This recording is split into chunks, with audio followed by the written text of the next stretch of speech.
நான் இயேசுவை அறியாத ஒரு குடும்பத்தில் பிறந்தவன். என்னுடைய பெயர் நடராஜன்.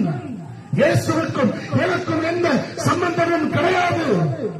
நான் பாரம்பரியமான ஒரு குடும்பத்தில், ஒரு விக்கிரக வழிபாடு உள்ள குடும்பத்தில் பிறந்து வளர்க்கப்பட்டவன் நான். என் வாழ்க்கையில் ஒரு சாபத்து வல்லமை இருந்தது.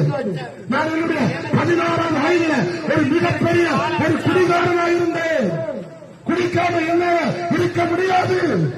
நான் மாத்திரமல்ல, என் அப்பா ஒரு பெரிய குடிகாரன். இதை நான் பெருமையாய் சொல்லவில்லை. எனக்கு அன்பார்ந்தவர்களே, தகப்பன் ஒரு பெரிய குடிகாரனாய் இருக்கிறான் என்றால் பிள்ளை ஒரு குடிகாரனாய் இருக்கிறார். காரணம் என்ன? அது ஒரு சாபம். ஒரு குடும்பத்தில் தகப்பன் என்ன பாவத்தை செய்தாரோ அதே பாவத்தை